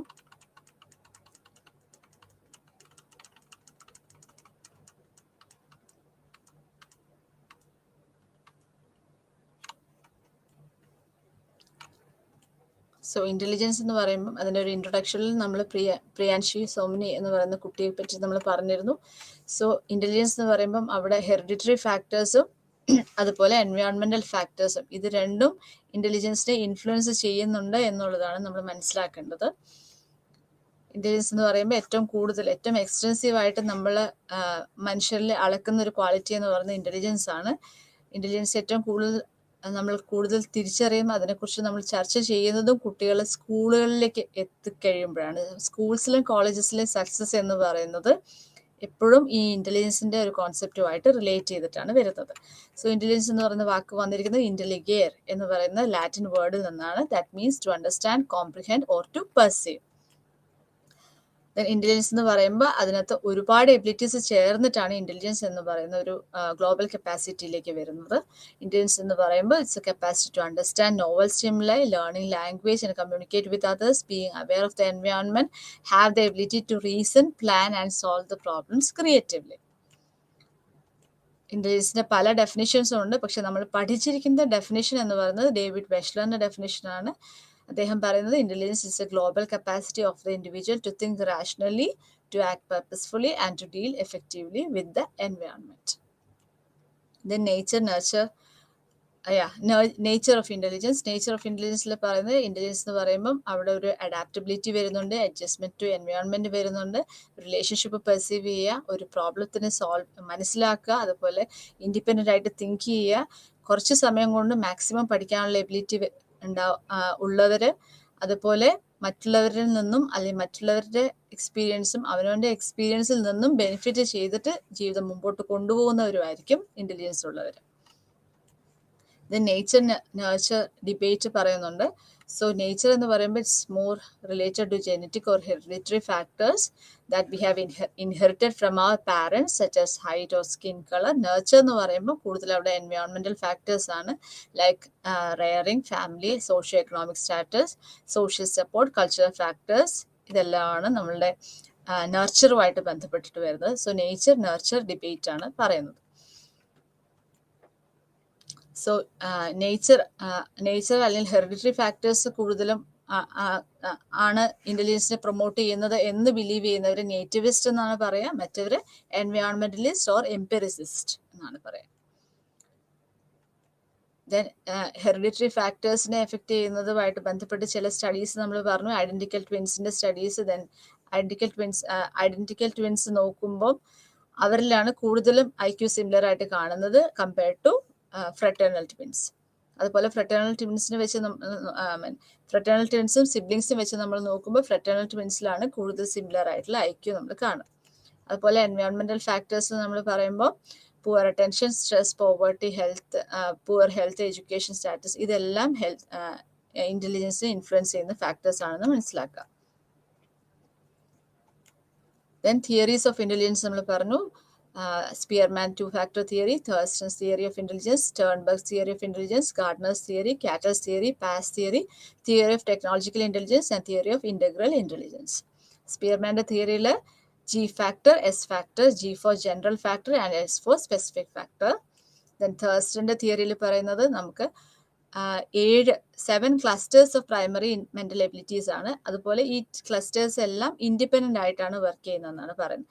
സോ അതുകൊണ്ട് വേർഡ് ഫ്ലുവൻസി ഉള്ളവരിൽ കമ്പൽസറി ആയിട്ട് വെർബൽ കോംപ്രിഹെൻഷൻ ഉണ്ടാവണമെന്ന് നിർബന്ധമില്ല. ഇതെല്ലാം ഇൻഡിപെൻഡന്റ് ആയിട്ടാണ് വർക്ക് ചെയ്യുന്നത് എന്നുള്ളതാണ് തേഴ്സ്റ്റന്റെ തിയറിയിൽ പറയുന്നത്. So word fluency, verbal comprehension, spatial visualisation, perception speed, numerical ability, reasoning, associative memory.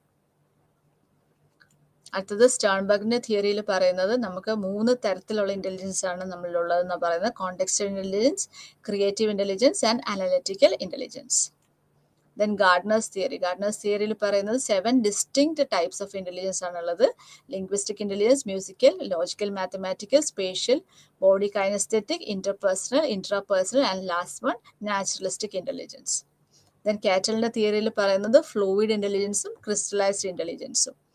Then non cognitive ഇന്റലിജൻസിൽ പറയുന്നത് emotional intelligence and social intelligence. PASS തിയറിയിൽ പറയുന്നത് ആദ്യം attention, arousal, then simultaneous and successive processing, then planning.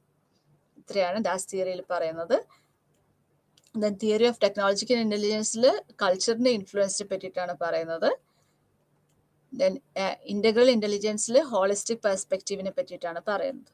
Then assessment of intelligence നമ്മൾ പറയുന്നത് mental age divided by chronological age into 100.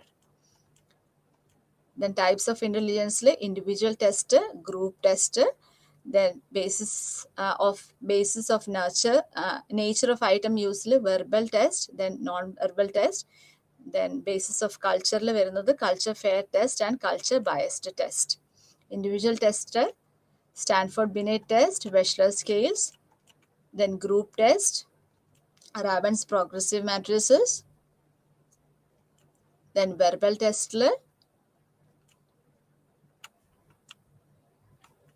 Language ability ആയിരിക്കും അതിനകത്ത് നമ്മൾ കൂടുതൽ അസസ് ചെയ്യുക. ദെൻ നോൺ വെർബൽ ടെസ്റ്റിൽ Kohs block design, cube construction design, pass along test, ഇത്തരത്തിലുള്ള ടെസ്റ്റുകളായിരിക്കും വെർബൽ ടെസ്റ്റിൽ വരുന്നത്, നോൺ വെർബൽ ടെസ്റ്റിൽ വരുന്നത്. ദെൻ കൾച്ചർ ഫെയർ ടെസ്റ്റിന് എക്സാമ്പിൾ ആണ് കൾച്ചർ റാവൻസ് പ്രോഗ്രസീവ് മാട്രിസസ്, ട്രോയമാൻ ടെസ്റ്റ്, ദെൻ കൾച്ചർ ബയസ് ടെസ്റ്റിൽ വരുന്നത് കൾച്ചറുമായിട്ട് ബന്ധപ്പെട്ട ഒരു പർട്ടിക്കുലർ കൾച്ചറിലുള്ള ആളുകളിലായിരിക്കും നമുക്ക് ഇത്തരത്തിലുള്ള ടെസ്റ്റുകൾ ഉപയോഗിക്കാനായിട്ട് സാധിക്കുക. സോ ഇൻ്റലിജൻസ് എന്ന് പറയുമ്പോൾ ഒരു ഗ്ലോബൽ കപ്പാസിറ്റി, ദെൻ പല തിയറീസ് നമ്മൾ പറഞ്ഞു, തേഴ്സ്റ്റന്റെ തിയറി, ഹോവർഡ് ഗാർഡനറിന്റെ തിയറി, സ്റ്റേൺബർഗിന്റെ തിയറി, കാറ്റൽ, ഇത്രയും കാര്യങ്ങളാണ് നമ്മൾ ഇന്നത്തെ ക്ലാസ്സിൽ നമ്മൾ കവർ ചെയ്തത്. സോ ക്ലാസ് മനസ്സിലായെന്ന് വിചാരിക്കുന്നു. ഈ പറഞ്ഞ പോയിന്റ്സുകളെല്ലാം നമ്മൾ ശ്രദ്ധിക്കുക. ഇന്റലിജൻസിന്റെ കപ്പാസിറ്റി, ദെൻ ഇന്റലിജൻസിന്റെ nature, different theories of intelligence, different factors that affect intelligence, including hereditary factors and environmental factors, then measurements of intelligence, different tests of intelligence. Okay, so thank you.